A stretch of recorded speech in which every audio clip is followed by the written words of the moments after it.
Welcome back to GymTube. In my last video, I promised you a full review on the Aoocci C3 Pro. It's right here. It's this amazing Apple CarPlay screen for your motorcycle. Let's get straight into it. It's in. So we're on the water test now.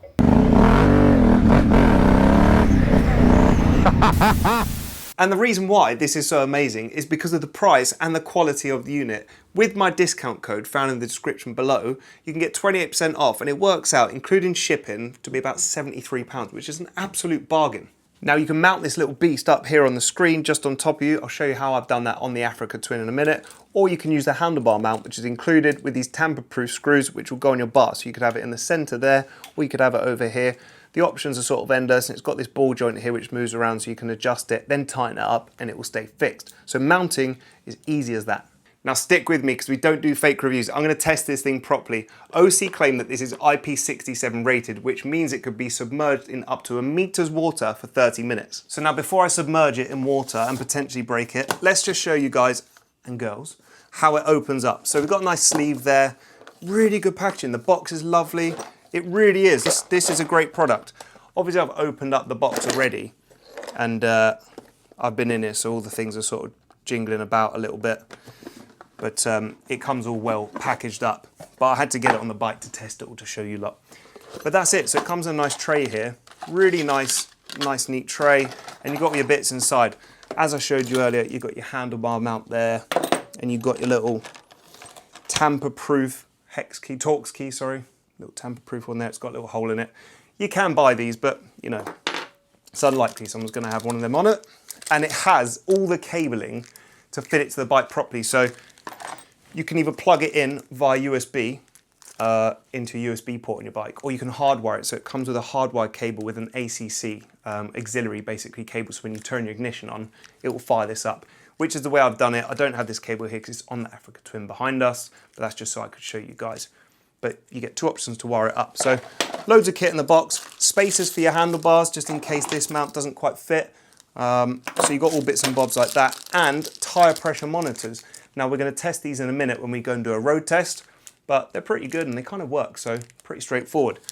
There's the box, there's the kit. Now let's look at the unit. Let's go through the functionality of the unit and how well it flows. Like I say, it's Apple sort of quality. It flows so nicely. All the screens slide around. Let's connect it up to the power. So it's got this plug-in connect here, which is a screw fit, which is very good. It's not aluminium, it is plastic, but look, it's perfect for the job. It's strong enough. Looks like good quality plastic. It's not terrible. Connects up nicely like that. There's your screen. So we'll fire it up. We've got it on the USB one now, so that's just going to load up the power there and turn on. On the bike, as I said, it's on the ignition, so you just turn it on and it will turn on the bike. Now this is connected to my phone, so that's the screen you get when it first starts up. And then in about sort of 10-15 seconds, it will connect up to your phone, so it's not a huge delay. And once it's connected to your phone, which when you pair it up, it does automatically every single time. As you see there, it's now gone onto my phone and it's all connected. And this is what I love about this unit. It is fantastic. Look at that. It's not jerky, it slides between menus, and you can just get all your favorite apps in there. So I like Spotify for my music, so I've got my headphones and I can listen to that.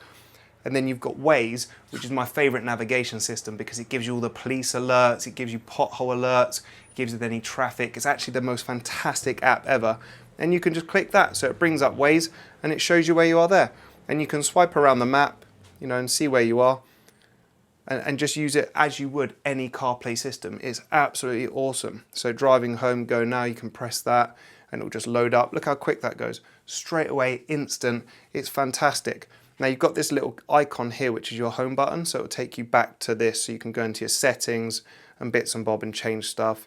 You've got your home brightness there, so you can change the brightness of the screen on the fly, which is very handy, and then go back to your CarPlay just on that there. So at any point you can move this icon around, because if it's over here it might be in the way of your volume, so you can position that where you want. If it's at the top, that's quite handy. You press that there, that goes to all your other options, and you can go through all the settings of your CarPlay on here. Absolutely great.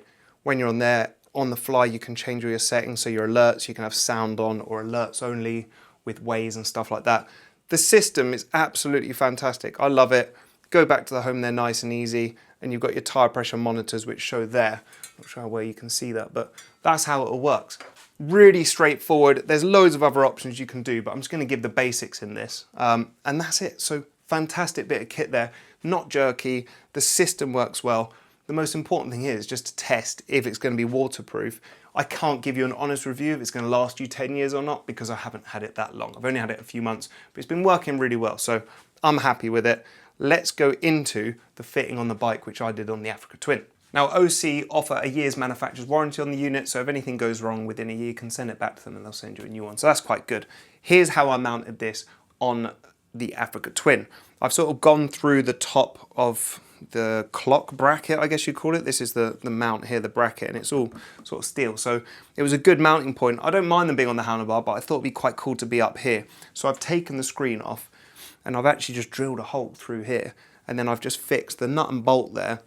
What's it, a couple of 8 mils just on each end. Bit of Loctite so it can't come off, and that's the bracket itself. The bracket itself had a hole already through the middle, and then what you can do is you can get the unit and you can actually just screw the screws in just like this.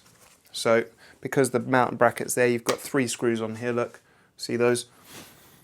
And you can just hold it up to those mounts there and just 1, 2, 3 and fit that on. And that's on the bike as easy as that, and that's like a permanent fixture. And that's really cool. It is rubber mounted, so it moves around just a little bit, and that stops any vibration affecting all the circuit boards and bits and bobs in here, the touchscreen. Right, now fitting's been explained to the Africa Twin. Unfortunately, I don't have loads of bikes, so I can't test the fitting on everything, but it worked out well there, so maybe it might be a little bit different for different bikes, but hopefully that's helped you at home out to think, oh, actually, yeah, I could mount it to there, and it tucks in nicely behind the screen, you know, it's right there, the screen just covers it, so it's really smart. But let's get on to the main test, the one test I can do. Now let's make this a fair test. Put the water on the bike here, I'm gonna chuck this in. So we're on the water test now. We're gonna dunk it all in there underwater. Look at that. We're still going apparently. So somehow I've got to keep that in there without it floating to the top. Now I'm probably not gonna stand here for half an hour because that would be annoying. I'm gonna go inside and have a cup of tea. I'm gonna make a little device to hold this in, something heavy. We're gonna set the timer up. So that's been in there now about 30 seconds, but it doesn't matter. We can keep this timer going. Where's the time on the phone? There we go. So we'll get this going. I'll leave this here as a proper test, so there's no cheating. And I'm gonna go get something heavy and hold that down. And I'll come back in half an hour. I'm not gonna make the video half hour longer, but this is gonna be the test to see if it is as really waterproof as they say it is. Right, what's better than a pair of mole grips? If I break this vase, my wife is gonna kill me. Look, that's underwater now, that's held there. Fully submerged. Let's leave it at that, and I'll see you in about half hour. Right, how are we getting on? 25 minutes, that'll do. We'll call it 25 minutes. Can't hang around much longer. It's Sunday, I'm gonna get in trouble being in here all day. But, with any luck,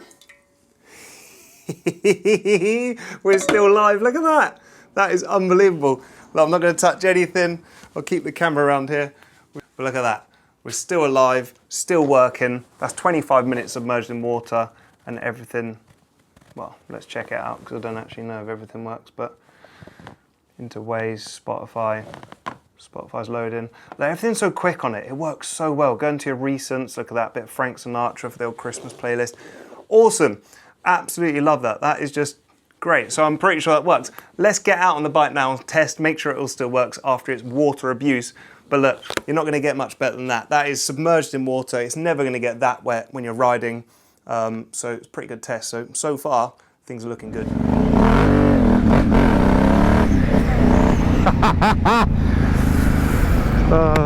Right, let's have a chat about the Aoocci on the road. So we've water tested it. It's on the bike. It's all working fine. I've been riding now for 10-15 minutes, if that. So it's good. So the map's up, and this is how good it is. So when you're on the roll, you can move around the options with your gloves on, which is just fantastic. So you can go across to Spotify, you can play your music on and off there if that's what you've got going on. You can press back here so you can go through it all. Now you're going to have to check the local laws because I don't actually know if you're allowed to do all this stuff when you're driving. I think you can, because in a car you can use the screen when you're driving, so but double check it all. So for the purposes of the video, I'm not going to say you can or you can't because I don't actually know, and I'm sure somebody will let me know in the comments if you can. I'm pretty sure the whole point of CarPlay is that it's legal to use this, so I may be sounding like an absolute prat right now, but you know, with these YouTube videos you have got to protect yourself, man, because you hear about people getting in trouble, getting points in their license for doing this stuff online and on video, so I don't want to be part of that. So do your own research about the if you can use this when you're riding in your own local area. All countries may be different. In the UK I'm pretty sure you can. That is a nice house. Good effort on the Christmas lights there. And then you can go across, so you can go on, the greatest thing I love about this is Waze. So you can go onto Waze and then you go into, so input your location or something like that. You can just press home, which is actually set to my old home address, which is cool. I need to update that. And this will just take you along here, which is really handy. So straight away you've got your input there, or you can pull over and put your postcode in. But what I love about Waze is you can have alerts on. And that's great, because if there's police up ahead or something like that, it will say police in 500 yards. No, probably should have waited there a little bit, but hey ho. And that's the great thing about Waze. It's almost like you've got a bit of protection there, and it will notify you about potholes or traffic or roadworks ahead, if there's debris in the road. I absolutely love Waze. I think it's fantastic. And as you can see from the user interface here, as we're riding along, it's super smooth, like it's changing direction now. And obviously this is just linked up to my phone, which is an iPhone. You can use this on Android as well. But it's just so smooth. And the purpose of doing this video at night time is so this looks a bit clearer for everybody to see, because in the daytime I was worried that, you know, the sun on the camera may affect it a little bit. So really happy with how this is all working. Here, have a look at these lights now. They're the co-light auxiliary lights I got fitted to the bike. They're so good. Link is in the description for those as well, if you've got a bike and you want to fit them to it. Look at that. The difference is crazy. So when I click it, main beam comes on for just a sec, so you get an idea, and then it's the full 2 auxiliary lights, and man, look, they just light the woods up. You can see everything, and it's not even pitch black yet. So anyway, back to the screen. And you've got your usual functions on there as well. So you've got your battery, you can see all of that. Missed calls, you can go into messaging, so you can go into the other options here, messages and whatnot, and you can see who's messaged you. And if you've got your headset on, or Bluetooth headphones or something, you can probably talk to Siri and get them to message that back, which is great. And then you've got your home button there, which I said earlier, you can move around, which is handy. And then you can just hit that and it will take you back to there. And what we've got here is the tyre pressures. Now I've put those tyre pressures on, and they look to be doing quite a good job. Now what I'm actually going to do for these is I'm just going to pull over, because I haven't actually looked into that yet, and what I should have done was change the settings to PSI. Where can you change that? Oh yeah, there you go, PSI. So front and back 26 PSI. Now I actually set the back pressure to 30, but I let it load out when I screwed it on, because it's a pressure sensitive sensor. It actually needs pressure, so it's got a seal on it, so it lets air out as you put it on, only a tiny bit. But I took it off because I thought it may have needed batteries or something, so I was messing around with it, and it's let a bit of rear pressure out. But I know there was 30 in the front, so I'm really happy with that. That's pretty damn good. It's given me real tyre pressures there, real-time tyre pressures. And you can actually go into the settings on this, and you can select it all and change it so you get pressure warnings and stuff like that when they're dropping too low, because you won't always be on there. You'll be on here, won't you, on your CarPlay stuff, doing your bits and bobs, probably with your maps on wherever you're off to. Oh, I had, for some reason they're flashing me, not sure why. Don't even have my lights on. God, they would have been flashing me if I had these on. They wouldn't have been able to see. Anyway, yeah, so yeah, you're not going to see your pressures all the time. But obviously you can go home and just check them out every now and then. You can press that home button and it will just bring you back to there. So that is impressive. The tyre pressure's working is it's really cool. Like just over 70 pounds of this unit, and that's the kind of quality you're getting. I think it's great. Now, like I say earlier, the only thing I can test is the water. I can't tell you this is going to give you 4, 5, 6 years of pleasure. All I can say is I know that it's going to, you know, work if it gets wet. That's the only thing I can test. But I don't see, I mean, the technology is so good now, I don't see why this wouldn't work. I think it's an absolutely awesome screen. And right now I'd highly recommend it. If it was like 600 quid or something, I may be, you know, like, all right, I need to use this for 6-7 months or something before I recommend it to people, because it's a hell of a lot of money to spend. But given that this is literally 70, just over 70 pounds with all my discounts, it's a no-brainer. Go and get one. Go check it out, see what you think, and let me know in the comments as well. As I said, Aoocci actually do, Aoocci, sorry, it's pronounced Aoocci, not Aoocci, not Aoocci, Aoocci. Aoocci do a hell of a lot more products as well for bikes. I think it's called a C7 screen, which is slightly larger, and it's got a few more options on it. They do the C3 Pro, C3, there's another C3 model, there's a few on there. The model up from this one, at the C3 Plus, actually comes with an SD card mount, slightly larger screen.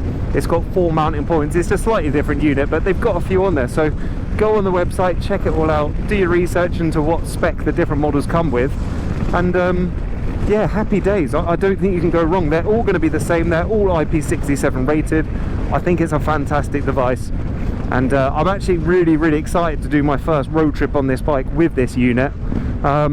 For me, I need to figure out where the phone's going to get charged. Now, I know you could put a portable charger in your pocket or whatever with your phone, but it's always nice to have your phone being charged when you're riding, so I'm yet to figure that out. Now, the reason I love this is because now your phone doesn't have to sit here and say getting wet, so you don't have to put a special case on it.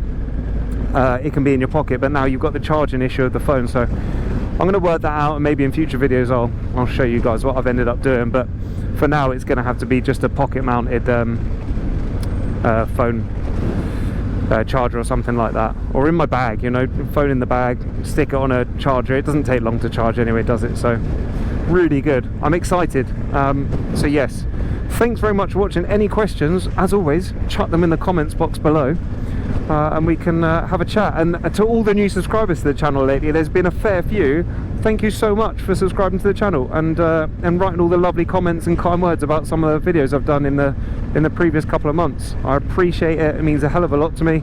I do this because I love it, for no other reason other than that, really. And I just think reviewing products like this is fantastic, because I can give a non-biased review, then give honest reviews on things and tell you what I think about them. Then I feel like I'm just making the motorcycling world a slightly better place, because there's a lot of people out there just saying things are great and they're not. So that's it, really. I'm hoping to do my best job on this, and hopefully this doesn't just break, so, which I'm pretty sure it won't. But yeah, thank you so much for watching.